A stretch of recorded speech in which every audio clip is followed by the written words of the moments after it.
Buenas tardes, bienvenidos todos y todas al primer panel del 16º Congreso Internacional de Arquitectura desarrollándose en Costa Rica este 2023. Evento del Colegio de Arquitectos, cuyo objetivo sobre un tema vigente y cotidiano de alta relevancia como lo son la arquitectura, la innovación y la gestión ante el cambio. Permítanme presentar en estos momentos para desarrollar este tema a los grandes profesionales que me acompañan y que previamente exponían. El arquitecto Carlos Alfredo Ríos, desde Ecuador, el arquitecto Bernal Castillo Pérez, de Costa Rica, y el arquitecto Iván Delgado. Sean todos bienvenidos. Un saludo cordial también a quienes nos acompañan en las plataformas virtuales, y a la vez hacemos extensiva su participación mediante preguntas y comentarios a lo largo de esta presentación. Seguidamente me permito presentar a cada uno de nuestros panelistas, quienes nos expondrán diferentes temas basados hoy en el día 1, productos y procesos innovadores de la arquitectura. El arquitecto Carlos Alfredo Ríos es arquitecto, investigador, docente, diseñador y constructor. Especialista en sistemas constructivos prismo-resistentes sostenibles de bajo costo, potenciando los recursos locales para edificaciones escolares y viviendas de interés social. Bienvenido, don Carlos, a este panel. Posteriormente tendremos al arquitecto Bernal Castillo Pérez, quien es licenciado en Arquitectura de la Universidad Veritas, cursando la maestría en Innovación y Emprendimiento en OBS Business School en Barcelona, España, quien también cursa la maestría Big Data and Business Intelligence en Madrid. 25 años de experiencia en la industria de la construcción, con más de 20,000 metros cuadrados en diseño y construcción en el área comercial y habitacional. En el 2022 fue finalista en Bauhaus System en Connect Award 2022 por parte de Costa Rica. También fue ganador en ese mismo año de la segunda edición del Premio Futuro en la Ingeniería y de la Arquitectura, EDIC, Madrid, España. Bienvenido también a este espacio, arquitecto Bernal. Y tenemos al arquitecto Iván Delgado Salazar, quien es licenciado en Arquitectura por la Universidad de Costa Rica, cuenta con un posgrado en Diseño en Iluminación, máster en Innovación Social por la Universidad de Salamanca, es profesor desde el 2012 en la Universidad Veritas y director de esta escuela desde el 2018. Cuenta con más de 200 proyectos en diseño de diversas tipologías y escalas en Costa Rica y colaboraciones en oficinas internacionales, en países, en Estados Unidos propiamente, en Princeton, New York, Seattle y Atlanta. Múltiples publicaciones sobre obra profesional en medios digitales e impresos, tanto en Chile como Uruguay, México, Alemania, Italia, Rusia y Costa Rica, como también diferentes artículos de investigación en revistas indexadas. En su persona y servidora, la arquitecta Andrea Coto Martínez, quien hoy extendemos también un abrazo y saludo de pronta recuperación al arquitecto Víctor Márquez, quien nos estaría acompañando en la tarde de hoy, y yo estaré acompañando en este panel con tan valiosos profesionales previamente expuestos. Este panel, a partir de las ponencias que presentaron los colegas, nos vamos a enfocar propiamente en una dinámica de una exposición previa de cada uno de ellos, a partir de lo que previamente nos exponían los anteriores panelistas, ¿verdad? De tener esa oportunidad de integrar productos y procesos innovadores a la arquitectura. Vamos a dar un pequeño panorama a través de sistemas constructivos innovadores, vamos a empezar a hablar de la inserción del cambio climático en la currícula en la arquitectura, y vamos a hablar de la innovación disruptiva y colaborativa en la industria de la construcción. Vamos a abrir un espacio también para aquellos que nos acompañan, el fin de poder tener preguntas durante el proceso que vamos a ir atendiendo al cierre de la exposición de cada uno de nuestros ponentes. Y sin más demora, quería darle entonces al inicio las palabras al arquitecto Carlos Ríos con su ponencia, Sistemas Constructivos Prismo Resistentes de Hormigón Débilmente Armado. Adelante, don Carlos, y bienvenidos a este congreso. Buenas tardes a toda la gente que hace este evento internacional en Costa Rica. Paso a explicar esta técnica constructiva, este sistema constructivo, que es el que le llamamos sistema prismo resistente. La primera diapositiva que le voy a pasar se refiere a los conceptos de la prismoresistencia, que hoy, con el terremoto de Turquía y Siria, se ha demostrado que una gran catástrofe a nivel de las construcciones, que no están preparadas para responder a las solicitaciones sísmicas sobre todo, y que en Latinoamérica hemos tenido grandes eventos también que han provocado que las construcciones se derrumben y generen grandes cantidades de personas muertas y accidentadas, y se pierda el patrimonio también, no solo de viviendas, sino de equipamientos y de infraestructura que tienen las ciudades. Entonces, esta prioridad es importante. Entonces, hemos, con el ingeniero Alberto Larrea Borja, que lamentablemente ya ha desaparecido, que fue decano de física y de ingeniería de la Universidad Central del país, hemos hecho investigaciones y sobre todo aplicaciones de sus estudios, donde él indica que el tetraedro es la figura indeformable de la resistencia estérea, y que se comporta mucho mejor que la línea, como es el pórtico, que puede resultar muy débil frente a empuje sísmico, sobre todo porque no se sabe la orientación de la onda sísmica, en qué sentido viene, y cuando le pega ortogonal al pórtico, generalmente los derrumba, sobre todo en viviendas o en edificaciones de más de un piso, ¿no?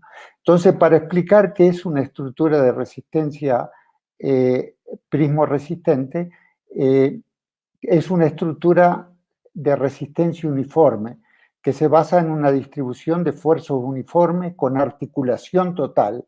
Esto es básico, el tema de la articulación, porque por ahí fugan las presiones. El centro de masa y el elastrocentro coinciden siempre en este tipo de edificaciones prismáticas, y el sistema diagonal contra diagonal extendido a todas las membranas, sean horizontales o verticales, proporciona gran resistencia al conjunto, haciéndolo monolítico, imposibilitando así hundimientos diferenciales, cualquier sea el suelo de apoyo. Las paredes armadas funcionan como vigas paredes. Esto es importante, porque una viga pared significa que la viga tiene una altura de aproximadamente unos 3 metros de alto, lo cual lo hace una estructura muy fuerte. Estas estructuras incrementan la seguridad de por lo menos 2 veces en la parte estática y casi 10 veces en la experimentación dinámica.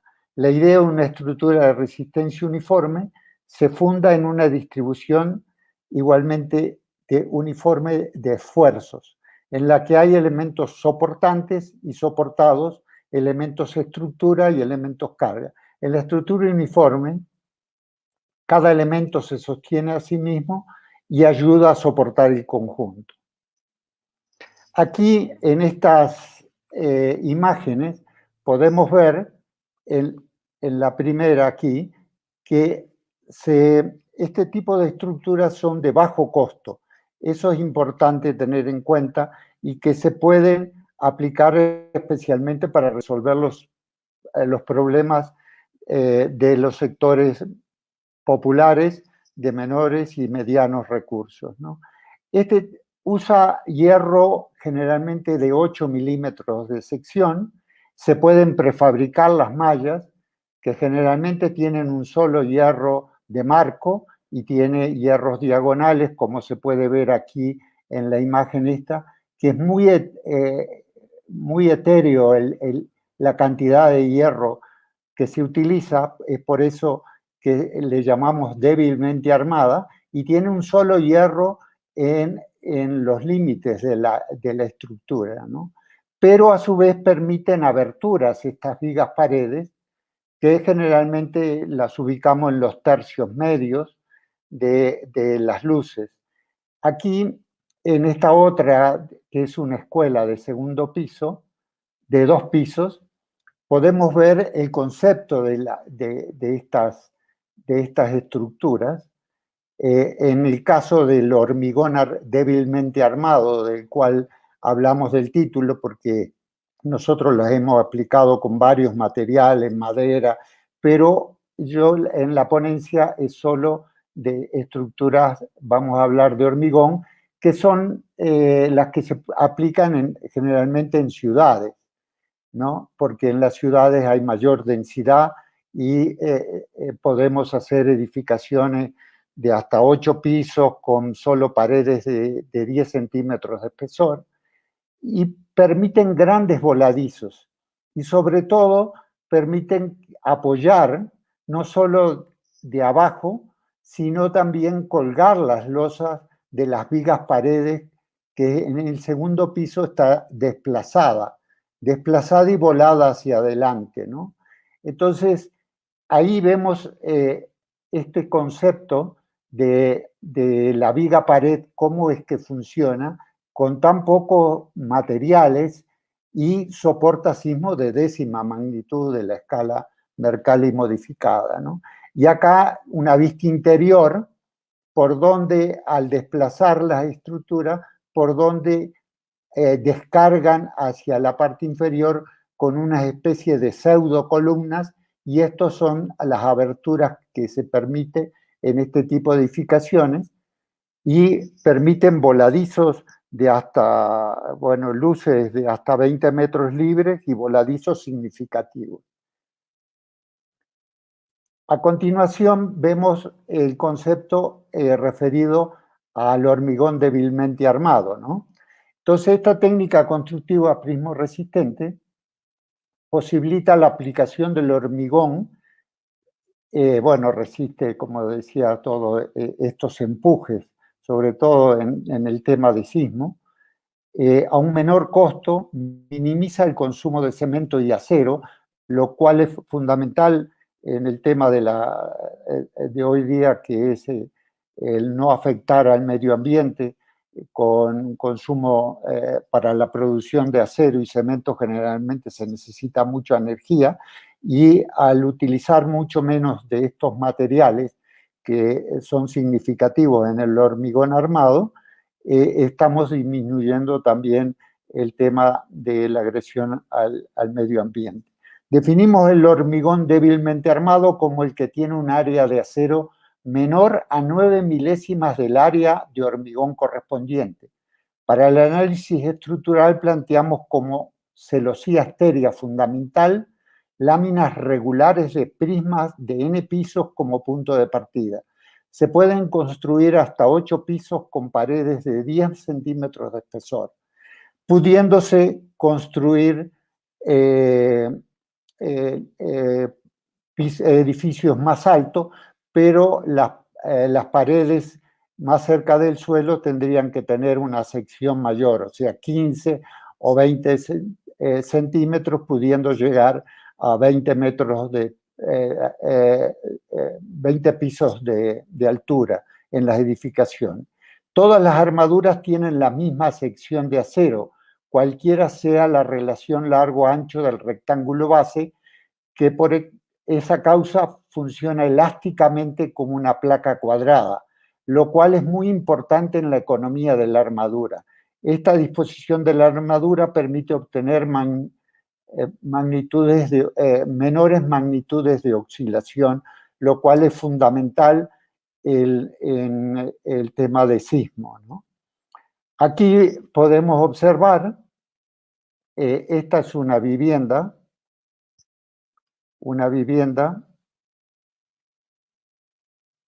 donde se ve el poco volumen que necesitan estas vigas paredes en una edificación, por lo menos por lo pronto esta edificación que es una edificación de 2 pisos, tiene una sección hasta en 8 pisos de 10 centímetros, como la que vemos aquí en esta imagen.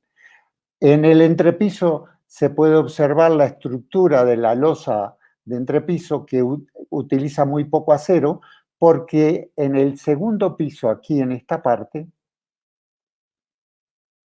aquí están cortados los hierros, porque aquí va esta viga pared que aquí está construida ya.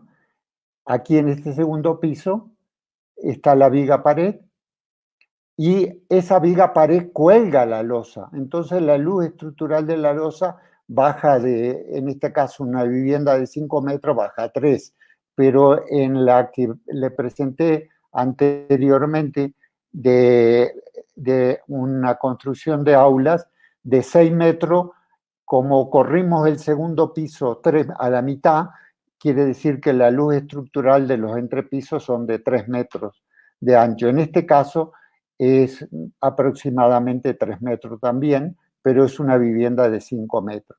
Aquí podemos observar en esta imagen que tenemos son los alivianamientos de la losa, que en este caso por economía eran unas bolsas de polietileno llenas de acerrín, pero se pueden hacer con bloque, también se pueden hacer con bovedillas prefabricadas. Aquí podemos ver también una estructura con que se hizo estas oficinas, que el poco hierro que llevan esas mallas de pared.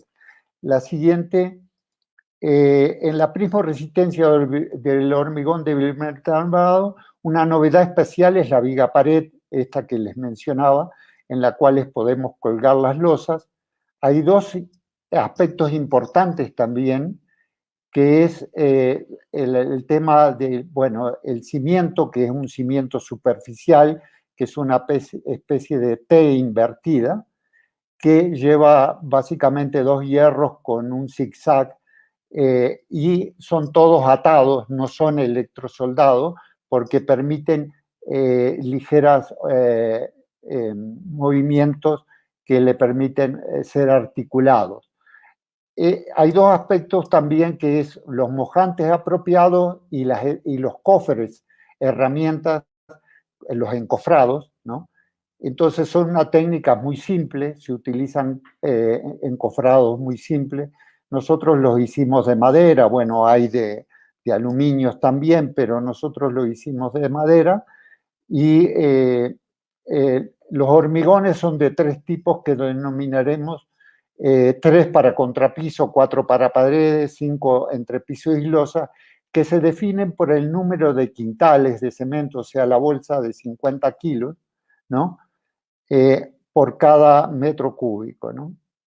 Entonces, la siguiente, aquí podemos ver la estructura del cimiento, que son 2 hierritos con un zigzag, y estos son los encofrados, que se encofra, se funde y en 24 horas podemos desencofrar, y allá hay paredes desencofradas como las que vemos aquí, ¿ya? La siguiente. Haciendo una síntesis de este sistema, aquí podemos ver en la imagen los ahorros que significan la rapidez, y con esta técnica ganamos un primer premio a nivel nacional, y se han construido tanto viviendas de interés social como escuelas, como y oficinas como las que vemos aquí en estas imágenes, acá de escuelas de un piso, de 2, con grandes voladizos, desplazando el segundo piso de planta baja para que la luz estructural de la losa intermedia, y ya les indico que podrían hacerse, esta es la escuela que inicialmente les mostré, cómo se podía desplazar el segundo para generar un corredor en planta baja y un corredor en planta alta, para que la accesibilidad sea adecuada. Y acá una vivienda de interés social. Bueno, debido al tiempo que nos están exigiendo, Esto sería básicamente mi presentación, quedando para responder cualquier inquietud que tuvieran los asistentes a esta presentación virtual. Un abrazo y muchas gracias. Gracias al arquitecto Carlos con la exposición de este sistema constructivo donde la tecnología se hace ver de manera que no sea compleja, sino más bien que aporte, no importa la realidad socioeconómica y los diferentes alcances que nos expuso. Don Carlos, a partir de esta presentación vamos a dar pase al arquitecto Bernal Castillo Pérez, quien también a partir de la innovación disruptiva colaborativa en la industria de la construcción nos presentará diferentes productos para la innovación dentro de nuestro ámbito de la construcción. Adelante, don Bernal, este espacio es tuyo. Muchas gracias, Andrea, y muchas gracias también al Colegio de Arquitectos por la oportunidad de poder exponer un poco de lo que he aprendido. Me dice si ahí se ve la presentación, ok. Como le decía Andrea, yo tengo un poco más de 3 años que estoy trabajando en un emprendimiento que me ha permitido incursionar un poco en un par de maestrías de innovación y emprendimiento y de Big Data, y de relacionarme con diferentes personas que están en el ámbito del desarrollo de la innovación y de emprendimientos, y de profesionales y profesores que me han abierto un poquito la mente sobre este tema, y es lo que quiero compartirles hoy a ustedes. La sociedad, el ser humano, el mundo en general siempre está en un constante cambio, siempre estamos en una constante evolución. Eso es algo que es inminente, que nadie puede discutir, pero es importante que aunque no tenemos una bola de cristal que nos permita decir hacia dónde vamos, si hay una serie de factores que nos pueden ayudar para ir identificando hacia dónde nos dirigimos, y si tenemos bien mapeado esa dirección a la cual nos estamos dirigiendo como sociedad, pues nos va a permitir mucho poder desarrollar emprendimientos e innovaciones en diferentes áreas y prepararnos para lo que va a venir. Uno de esos factores es la cuarta revolución industrial que estamos viviendo, una revolución industrial que es mucho más rápida que las otras 3 revoluciones anteriores, en donde está presente lo que es la tecnología y la digitalización de las cosas. Una revolución industrial que los países, las instituciones y nosotros como profesionales o empresas tenemos que tener bien mapeados, saber que es importantísimo emigrar a una conectividad 5G, esa quinta generación que permite poder bajar datos y subir datos de mayor cantidad, tener más almacenamiento de toda la información, entender que la IoT o el Internet de las cosas, donde los aparatos se comunican entre ellos, los aparatos se comunican con las personas, los usuarios se comunican entre ellos, genera un sinnúmero de datos que son muy importantes para poder tenerlos, para poder llegar a generar estrategias en los negocios que vamos a desarrollar. Y es donde aparece la implementación elemental de la Big Data. Los datos por sí solos no tienen valor o no tienen peso, pero cuando empezamos a aplicar esos datos que se empiezan a desarrollar por toda la IoT o toda la Internet de las cosas, y podemos digerirlos, analizarlos, y nosotros como líderes de nuestras empresas o de nuestros países o instituciones podemos sacar conclusiones, pues vamos marcando cuál es ese factor o cuál es el camino que va a tener nuestra sociedad. Y aparecen conceptos de inteligencia artificial que no son conceptos nuevos. Este concepto de inteligencia artificial salió por primera vez en 1956. Lo que pasa que ahora, con toda la tecnología, que también hago un paréntesis aquí para entender que todo proceso de innovación está acompañado de un avance tecnológico, pues todo ese avance que hemos tenido en la tecnología, en esta cuarta revolución industrial, nos permite poder tener un desarrollo de inteligencia artificial mucho más desarrollado, entendiendo que la inteligencia artificial no es más que sistemas o programas que nos permiten desarrollar actividades que antes hacía la inteligencia humana. Y aquí también es importante ir visualizando cómo nos vemos nosotros como arquitectos, cómo ha ido evolucionando, cómo ha sido el proceso de innovación a lo largo de la formación de nosotros como arquitectos o como diseñadores o proyectistas, en donde antes no se apoyaba en la computadora, aparece la computadora y podemos incluso dibujar en 2 dimensiones, después pasamos a dibujar en 3 dimensiones, después aparecen los renders, que se duraba todo un día, me acuerdo cuando era estudiante, para poder renderizar una fachada o una parte interna. Después aparecen los videos virtuales, seguimos creciendo con el metaverso y la utilización de anteojos para poder generar recorridos virtuales, y con la inteligencia artificial y con la Big Data y con la conectividad, pues vamos emigrando a un lugar donde el usuario después nada más va a poner cómo quiere la casa, cuál es su necesidad de espacio, y la inteligencia artificial puede diseñarla. Y más que asustarnos y más que alarmarnos, es entender hacia dónde vamos y cómo podemos ser nosotros, cómo podemos reaccionar y cómo podemos sacarle provecho a todo eso que está por venir. Y aquí es donde aparecen conceptos como ecosistemas tecnológicos. Ecosistemas tecnológicos no son desarrollos nuevos. Ecosistemas tecnológicos es el enlace de muchos desarrollos. Donde ya las empresas grandes, las empresas que van a la vanguardia en la parte de tecnología y desarrollo de procesos nuevos, pues es mejor unirse para trabajar juntos por un producto mejor. Y eso nosotros tenemos que entenderlo como profesionales, sigo insistiendo, como institución también, como país, que si trabajamos juntos en unión bajo un mismo fin, si logramos generar esos ecosistemas, vamos a generar un mayor impacto. Y para eso se necesita desarrollar una innovación colaborativa, en donde una idea mía se refuerza con la idea de la otra persona y de esa manera vamos a generar un mayor alcance. Si ya de por sí estamos este factor que es elemental, que es la cuarta revolución industrial, pues aparece otro factor que es muy delimitante o que nos va marcando hacia dónde vamos dirigiéndonos o qué podemos esperar. Venimos saliendo de la crisis del coronavirus, del COVID-19, aparece también la guerra entre Ucrania y Rusia, la crisis de contenedores. Todo eso nos vislumbra un panorama un poco complicado, un poco difícil de manejar. Dicen los expertos que todavía no hemos llegado a la cumbre de la crisis, pero más que alertarnos o asustarnos por lo que estamos viviendo, por lo que viene a futuro, es entender que no podemos caer ni en pánico ni en pesimismo. No podemos quedarnos de brazos cruzados, sino más bien aprovechar lo que está por venir. Porque si es algo que es claro y elemental, que en épocas de crisis, lo mejor que podemos hacer es innovar. En época de crisis se presentan una serie de problemas y el innovar es específicamente eso, buscar solución a esos problemas o a esos nuevos problemas que se nos van a enfrentar por los cambios que estamos viviendo. Porque cada gran crisis siempre va a producir cambios duraderos. Esto de las crisis es algo cíclico, no es que está pasando por primera vez. Después de la Segunda Guerra Mundial fue un cambio radical porque fue cuando las mujeres pudieron o tuvieron la posibilidad de tener acceso a los trabajos que antes no tenían, que eran solo para los hombres. Y empieza toda esa transformación o toda esa lucha por la igualdad de la mujer, entre muchos otros ejemplos.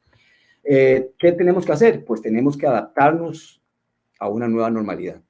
Adaptarnos sí o sí a una nueva normalidad.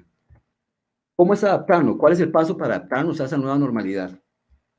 Ya no es suficiente pensar o tener un pensamiento en proyectiva. O sea, ya no es suficiente yo como empresario, como profesional, sentarme y planificar qué voy a hacer mañana. Y me preparo hoy para ver qué me va a deparar el futuro. Eso es ir un poco retrasado. Si queremos ir a la vanguardia, tenemos que pensar o empezar a cambiar un modo de pensar y pasar a una prospectiva, un pensamiento prospectivo. Ese pensamiento prospectivo es precisamente ver hacia dónde está el futuro, hacia dónde nos vamos dirigiendo, traerlo al presente y empezar a generar una serie de estrategias innovadoras, tanto en procesos como en estructura, como en productos, para poder ir adelante y estar bien preparados para lo que está por venir. La forma de trabajar, de pensar en manera prospectiva, hay muchas maneras de realizarlo, pero es donde empieza a entrar aquí conceptos como la innovación disruptiva. No solo la innovación, como les digo, hay que entender lo que es un proceso continuo. La innovación es algo que va agregándose cosas y va evolucionando, va evolucionando, va evolucionando. El concepto disruptivo es romper con lo que se ha venido trabajando habitualmente y pensar de una manera diferente, salirse de la caja para ver cómo puedo solucionar un mismo problema, pero de una manera diferente. Ejemplo de eso, o de las nuevas tendencias que se están teniendo a nivel internacional y a nivel mundial, es pensar que el mayor beneficiario tiene que ser el usuario. Los nuevos modelos de negocio están orientados a buscar que el beneficiario principal sea ese usuario, el consumidor final. Ejemplo igual de eso, claro, con estos modelos de plataforma, Uber, Netflix, Spotify, entre otras, pero esas son las que son más claras, en donde estos modelos de negocio que buscan ese beneficio para el usuario incluso llegan a romper hasta las políticas de los países. Los países tienen que adaptar sus leyes, su legislación para adaptarse, para acoplarse a lo que ellos están ofreciendo. Y eso simple y sencillamente porque están buscando que el usuario al final va a mandar y va a decidir qué es lo que quiere. Porque en este mundo tan acelerado que estamos viviendo ahora, el bueno, bonito y barato y ya eso es algo que no se puede refutar. Antes no se pensaba en bueno, bonito, barato, no se podía tener las tres. Ahora hay que buscar ese bueno, bonito y barato para estar ahí en una línea de vanguardia. Por lo tanto, nosotros como profesionales en la arquitectura, en ingeniería, en la industria de la construcción, tenemos que empezar y pensar a desarrollar un modelo de negocio propio para nuestra industria de la construcción. Un modelo de negocio que no solo sea el mayor beneficiario el usuario, no se trata tampoco de sacrificar mi utilidad para que el usuario se sienta más satisfecho. Que eso son tendencias. Hace poquito también tuvimos con una propuesta de ley en donde teníamos que liberar la tarifa. Entonces son propuestas que van empujando a eso, a reducir para beneficiar más al usuario. Entonces hay que hacer un modelo de negocio que beneficie al usuario, pero que también aumente nuestra productividad y nuestra rentabilidad. Y las tendencias para poder lograr esos objetivos es a través de un ecosistema tecnológico.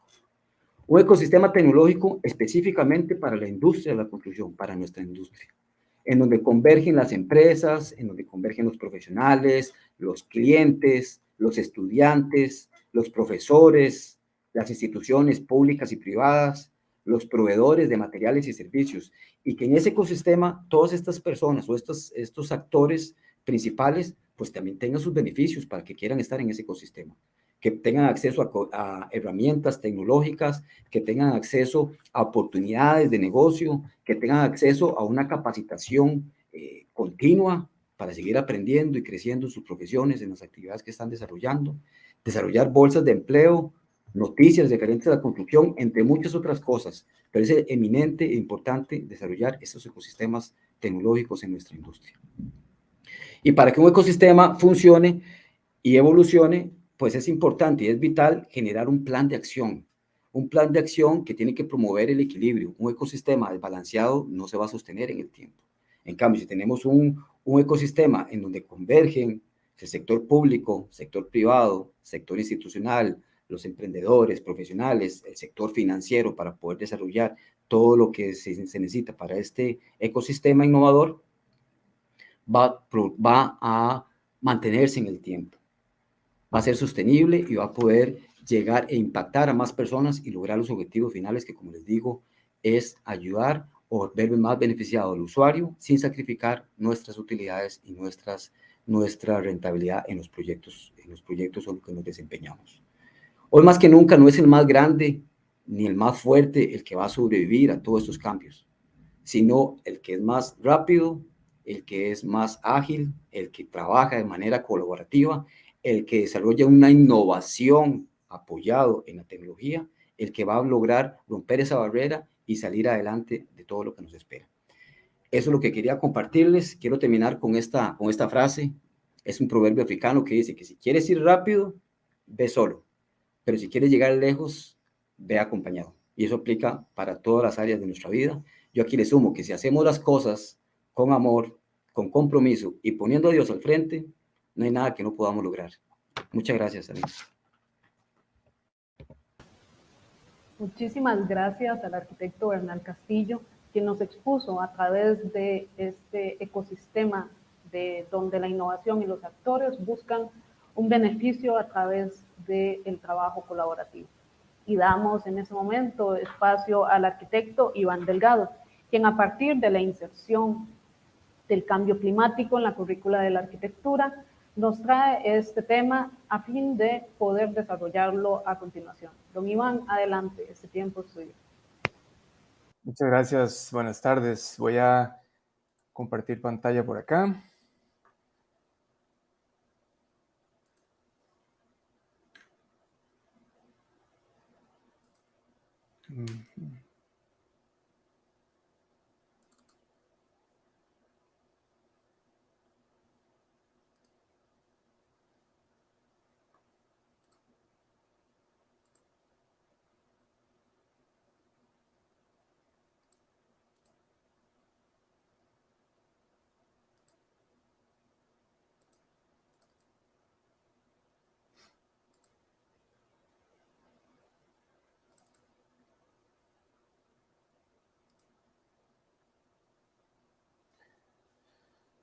Parece que me está dando un asunto de preferencias por acá.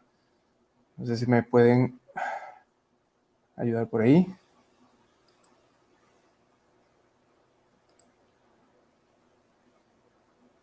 Hola Iván, ¿en qué te puedo ayudar? ¿Qué es lo que le ocurre? Sí, parece que, bueno, Chrome me está pidiendo unas preferencias. Vale, tienes tu presentación en formato PDF, tienes que presentar sí o sí, ¿verdad? Compartir pantalla. Sí, correcto. Lo tengo en PowerPoint o lo puedo hacer en PDF. No sé si es más sencillo, perdón. No sabía que eso me gusta. Cualquiera de los dos, si le das el botón de presentar diapositivas, puedes subir tu presentación. Si es necesario compartir pantalla, tenemos que ir a configuración de sistema y autorizar que puedas utilizar Google Chrome para compartir pantalla. Ok, entonces más bien voy a intentar subir por acá la de PDF. Perfecto. Hacemos ahí una prueba. Ahí se está cargando.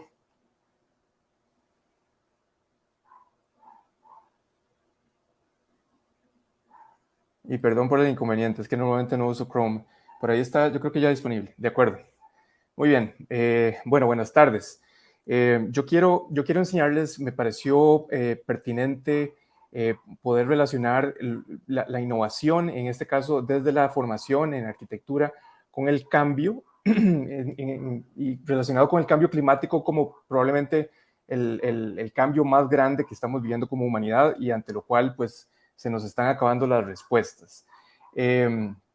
Quiero empezar diciendo que la formación en arquitectura ha tenido algunas contradicciones en el tiempo que perduran hasta hoy, como lo son, por ejemplo, que la noción de progreso para un estudiante en su carrera tiene que ver con hacer edificios cada vez más grandes, cada vez más complejos y probablemente también cada vez no necesariamente necesarios, ¿verdad? No son edificios necesarios para la humanidad y que a la par del cambio climático, pues hay que realmente repensar porque probablemente estos estudiantes van a salir a la calle y no van a construir nunca un edificio de esos, ¿verdad? Que van a tener pues un peso ambiental bastante fuerte. Entonces, esto a la par de algunas revisiones del discurso predominante que yo creo que las escuelas de arquitectura tienen que hacer porque no son, digamos, no son las únicas que aportan al discurso arquitectónico, claramente porque hay muchos sectores, ¿verdad? Como el sector comercial, el sector gremial, los que hacen las políticas de los países, pues le dan forma a un discurso que definitivamente afecta mucho a cómo enseñan, cómo aprenden, perdón, los estudiantes, cuál es esa información del contexto, que incluso son algunas presiones, digamos, que les llegan desde el contexto, que moldean su percepción de lo que consiste la disciplina y por supuesto que esto se lleva hasta sus prácticas. Digamos, discurso, tenemos que decir que por un lado podría volverse pues muy tecnocráticos y solamente pues nos apegamos a un marco regulatorio como el que tenemos en Costa Rica, que es bastante fuerte, pero también, digamos, desde lo comercial, algunas dinámicas de producción y consumo que son muy problemáticas, que están alimentadas, digamos, como por esta noción de que estamos en una sociedad muy acaudalada y que hay que procurar el bienestar a toda costa, ¿verdad? Eso genera pues algunas prácticas extractivas pues bastante perjudiciales si no tenemos una postura, digamos, crítica al respecto. Entonces, pues algunas discusiones, digamos, ambientales terminan volviéndose como muy marginales y a veces hasta un poquito glamorosas, ¿verdad? A la par de otras, de nuevo, si no hay una revisión constante, digamos, y si no se crean audiencias, que es una de las tareas, de nuevo, que tienen las escuelas de arquitectura. Vamos a enseñar algunos ejemplos. Lo que he querido hacer acá es básicamente enseñar desde las escalas de trabajo que afectan, digamos, los campos de conocimiento en las mallas curriculares de las escuelas de arquitectura e incluso se puede extender a diseño, ¿verdad? A disciplinas que tienen que ver con diseño, desde las más centrales, digamos, o disciplinares, como lo son los talleres de diseño, la historia y la teoría y también la tecnología, hasta las más periféricas. Y quiero además ilustrarlo con algunos ejemplos de proyectos de graduación que se han generado en la Escuela de Arquitectura donde yo trabajo, que demuestran pues estas preocupaciones y algunas predisposiciones que tienen los estudiantes y por supuesto los profesores para acercarse a estos temas, tal vez un poquito incluso intuitivamente. De lo que les voy a hablar son unas consideraciones generales, digamos, que vienen de un pensamiento de fondo, ¿verdad?, que ha venido ocurriendo a la par del trabajo de reforma curricular que estamos haciendo en la Escuela de Arquitectura donde trabajo, pero que creo que pueden, y me interesa muchísimo poder comunicar y discutir, digamos, a nivel de otras escuelas, porque a mí me encantaría que pudiéramos tener una agenda compartida con respecto a cambio climático. Entonces, bueno, esta primera, que he denominado escalas alternativas de producción, tiene que ver con estas geografías urbanas nuevas que se han generado, pues no tan nuevas, pero realmente desde que ha habido un cambio de paradigma que genera como la deslocalización de la producción y dónde vive la gente. O sea, que todos los bienes que sustentan la vida, que son alimentos, agua, energía, etcétera, están en otras partes pues distintas a donde habita la gente, lo que ha generado pues una deslocalización cognitiva incluso y simbólica de dónde proviene el alimento, de dónde proviene el agua, pero también hacia dónde manejamos los desechos, ¿verdad? Que incluso también tiene que ver con en la mentalidad de la gente, puede afectar esto de que el cambio climático puede ocurrir allá afuera y no en las ciudades, que es un síntoma interesante, ¿verdad? También, pues, el tema de la entropía, por supuesto, cómo se exporta entropía de las ciudades en forma de desechos y la gente, pues, no sabe qué pasa con eso. Entonces, pues, esta idea de poder acercar algunas de estas dinámicas de manera que no se le ponga tanta presión a hacer estas infraestructuras enormes que tenemos que hacer para poder generar esos intercambios, ¿verdad? Estas relaciones que ocupan también muchísimo mantenimiento y por supuesto una afectación ambiental y paisajística tremenda en los territorios y también pues una jerarquización a veces, ¿verdad?, que ocurre entre las ciudades y lo que llamamos el hinterland, ¿verdad?, que son estos territorios que realmente apoyan la existencia de las ciudades y de donde se extrae recursos. Entonces aquí quería enseñar pues este ejemplo que había hecho nuestro egresado Mario Cerda, donde pues hace esta ciudad y de pronto hay muchos proyectos similares, ¿verdad?, en las escuelas de arquitectura.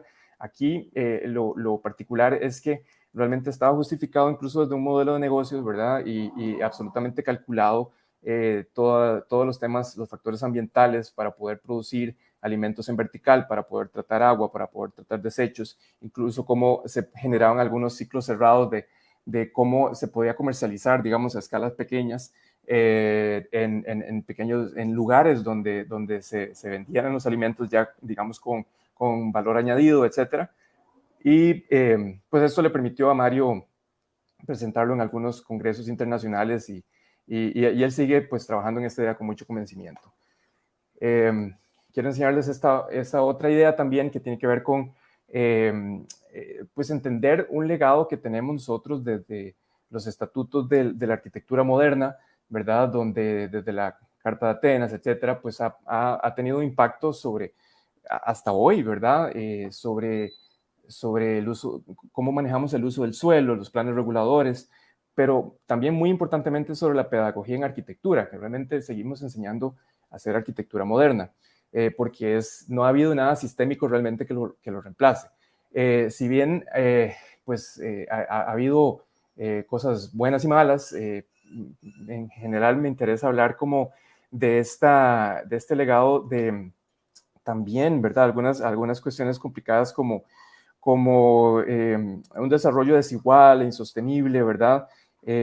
La afectación, digamos, sobre la inequidad socioespacial e injusticias ambientales, porque definitivamente van de la mano, ¿verdad? En este caso, por ejemplo, quiero enseñar el trabajo de Antonio Turanzas, que lo que hizo fue trabajar con una población de la isla Damas, donde aparte de una situación, digamos, legal, de tenencia de tierra muy precaria, pues obviamente están afectados sobre las manifestaciones más tangibles en nuestro territorio, una de las más tangibles, como es el cambio de nivel del mar, por el cambio climático. Entonces, pues todas estas vulnerabilidades están a la par una de la otra, ¿verdad? Entonces, lo que él proponía acá, desde unos mapeos históricos muy interesantes de cómo la morfología de la isla ha cambiado en el tiempo, cómo se le puede dar vuelta a esta idea de que personas que viven ahí son indeseables, a más bien ser gestores, digamos, de una adaptación climática, no solamente de las personas, ¿verdad? Entendiendo pues una idea muy clara de resiliencia en el tiempo, de cómo realmente estas cosas van a cambiar dramáticamente, el cambio permanente del nivel del mar, pero también para otras especies, ¿verdad? Y aprendiendo de algunas técnicas que van más allá pues de técnicas de construcción tradicionales nuestras, con sistemas constructivos de los que más usamos, pero también desde algunas otras cuestiones ancestrales y vernaculares, ¿verdad? De cómo la gente construye no solamente sus casas, pero también algunos tejidos y materiales como la fibra de coco, por ejemplo, para poder recuperar gradualmente algunos pequeños hábitats que luego pues van hasta el punto de terraformar, ¿verdad?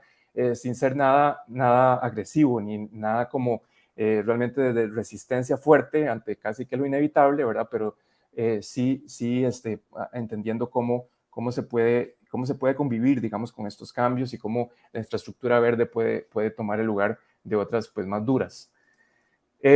Sobre la sostenibilidad circular, vemos pues la necesidad de desarrollar prácticas y métodos para procesos circulares a escalas más cercanas a la de los edificios. Aquí ya estamos hablando probablemente del área de diseño, pero sí que me gusta mencionar que de pronto lo que podría resultar, digamos, de una intervención así drástica en estos términos podría resultar en algo que no se parece tanto a la carrera de arquitectura como la conocemos hoy en día, sino que sería una disciplina híbrida, ¿verdad? Y eso me parece pues muy emocionante. Como les decía, digamos, en este caso estaríamos más cerca de la escala de los edificios, enfatizando elementos ambientales, económicos y sociales, con, por ejemplo, el reuso adaptivo de edificios y el empleo de materiales cercanos como la tierra, la arena, la piedra, la biomasa, etcétera. Y también esto pues se relaciona con modelos económicos, sistemas de trabajo y ciclos biológicos, lo que implica prepararnos para enseñar a la par de ciencias naturales, ¿verdad? Ciencias aplicadas, pero también escuelas de negocios, a la par de especialistas como paisajistas, especialistas en análisis de ciclo de vida y de uso circular de materiales. Este ejemplo que les pongo acá, más que un proyecto típico, digamos, de arquitectura clásica, porque ustedes no podrán identificar ahí un edificio, sino unas prácticas espaciales, ¿verdad? Que realmente lo que entendemos es que a los arquitectos como practicantes espaciales que tienen afectaciones sobre el territorio, pero en este caso es construir con lo que hay a la mano. Y más que un proyecto arquitectónico, es un modelo de negocios que Catherine Tomás acá desarrolló y que tiene que ver con incluso, digamos, el desarrollo de un plan de negocios, una cooperativa, de cómo se puede hacer un plan en el tiempo para que personas de una comunidad muy vulnerable, con una condición de pobreza extrema, pueda pasar de estar, digamos, a la par de un manglar, el cual sobreexplotan por razones obvias, de subsistencia, y a la par de unos monocultivos enormes que afectan pues, la calidad del agua que ellos consumen, a poder generar un negocio de turismo científico, a entender cuáles pueden ser los beneficios, los créditos ambientales que pueden obtener de un lugar tan rico como un manglar, y más bien darle la vuelta al asunto, ¿verdad? Volverlo una situación virtuosa, donde incluso, por ejemplo, la infraestructura de saneamiento de agua se vuelve un hecho, un acto de diseño, ¿verdad? Que podría venir a ver gente más allá de un turismo clásico, ¿verdad? De simplemente contemplar la naturaleza. Vamos a ver si esto... bueno, esto no va a correr, era un videíto, pero por estar en PDF no lo voy a poder correr. No importa.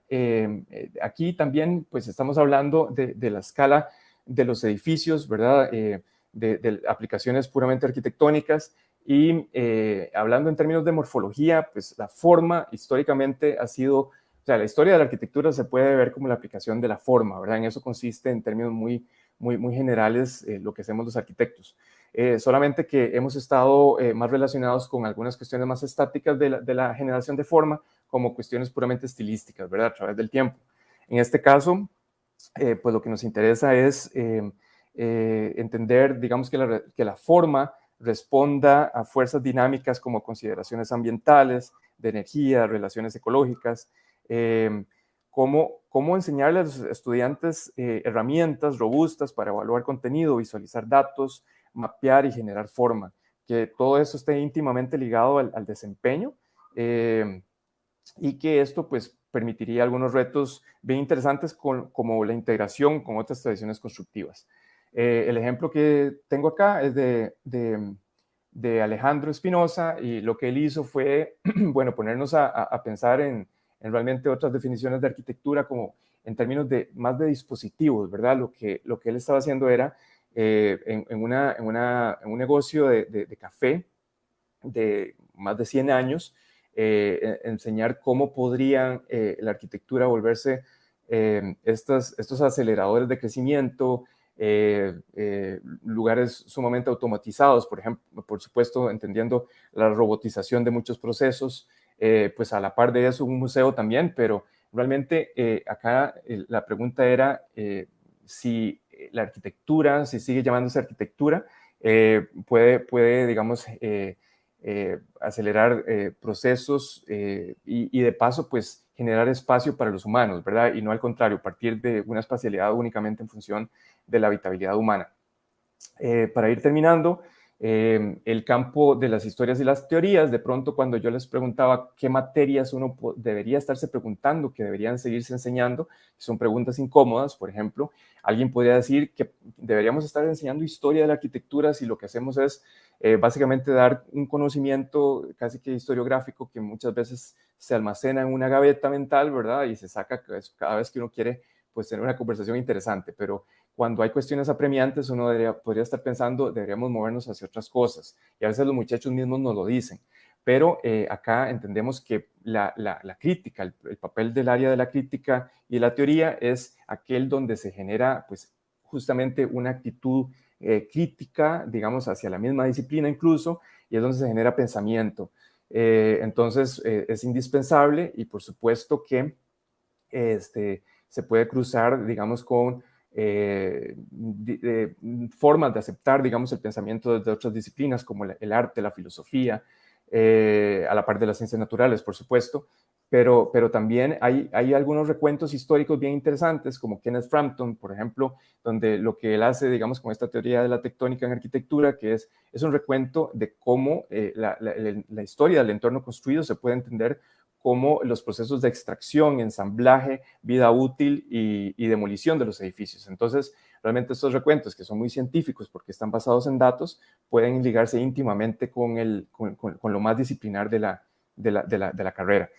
Finalmente, quisiera decir que la idea de esto es no asumir, ¿verdad?, esto desde una postura pesimista, mucho menos derrotista, ¿verdad?, sino más bien optimista, por supuesto, y entendiendo que hay unas formas de expresión y unas preocupaciones que ya los estudiantes traen, con las cuales tenemos que conectarnos, entenderlas, digamos, y trabajar con ellos de la mano para poder reformular estos planes de estudio. Así que, bueno, muchísimas gracias. Muchísimas gracias al arquitecto Iván Delgado por su presentación previa. Me tomo unos minutos para hacer un cierre y un agradecimiento a los temas conversados y agradecer e informar que las preguntas que nos han realizado vía chat van a quedar colgadas a fin de que nuestros panelistas puedan realizar las debidas respuestas en el plazo durante el Congreso. Partiendo de lo que nos exponían cada uno de nuestros colegas, empezando por el arquitecto Carlos Ríos, podríamos llegar de igual manera a una síntesis de diferentes temas, empezando y teniendo una claridad en que todos en sintonía se enfocan en un beneficio hacia la sociedad y los diferentes actores de cada una de nuestras disciplinas, teniendo desde la perspectiva del uso de las tecnologías e innovación para la accesibilidad a través de sistemas constructivos, como nos exponía el arquitecto Carlos Ríos, a fin de que los materiales y procesos sean mucho más eficientes y alcancen en este tipo de previos como hemos sufrido, como tal lo exponía don Carlos, con respecto a los terremotos y demás eventos sísmicos en Turquía y en Medio Oriente. Pero de ahí no solo pasábamos al hecho de codificar, sino de innovar y de llevar a términos vitales para simplificar los sistemas constructivos y hacer que esta tecnología no se volviese más compleja, sino simplificarla y universalizar para resolver en casos de crisis. Y don Bernal Castillo abordaba desde la perspectiva que esta disciplina y la innovación va en busca de una constante, una evolución, en donde hay que, a partir de estas crisis, como previamente expuso el arquitecto Carlos, debemos buscar en ese proceso continuo pensar diferente. Y pensar diferente como a partir de modelos de negocio, donde de manera propia busquemos no solo aumentar la rentabilidad, sino los beneficios, a través de un ecosistema donde debemos de ser ágiles y buscar ese trabajo colaborativo a través de estos diferentes actores. Y cerrábamos con el panel del arquitecto Iván Delgado, quien desde un enfoque académico también busca en ese repensar atender las preocupaciones de las nuevas generaciones a través de alternativas, de propuestas relacionadas a la arquitectura, el paisaje, la agricultura, y a través de cómo estas agendas compartidas buscan que los factores ambientales a los que nos estamos enfrentando, a ese cambio climático que llegó, para que nosotros tengamos que buscar soluciones, haga que el arquitecto sea un mediador en situaciones de marginalidad, de socialidad y ambiental. Creo que a través de este panel y partiendo de ser el primero en este día número 1, en donde los productos y los procesos innovadores son la clave, es que cerramos en un común denominador, que las prácticas y métodos aplicados tienen que ir en búsqueda de ese desarrollo económico y social y accesible, en donde enfrentamos grandes retos, como bien lo decía el arquitecto Delgado, siempre con un optimismo, pero atendiendo todas las preocupaciones que de nuestro ámbito profesional y la sociedad así nos demandan. Con esto quiero cerrar el cierre de este primer panel del 16º Congreso Internacional de Arquitectura y poderle agradecer nuevamente a todos nuestros panelistas por su aporte y tiempo, así como las ponencias y temas que hoy nos expusieron. No puedo dejar también de agradecer a todas las personas que nos acompañan de manera virtual en la plataforma de este Congreso Internacional de Arquitectura en Costa Rica. Extendemos la invitación a que continúen participando en las actividades que tendrán en el Congreso durante estos próximos 3 días. Y continuamos en este primer día del Congreso de Arquitectura. Muchas gracias por su atención y gracias a nuestros ponentes.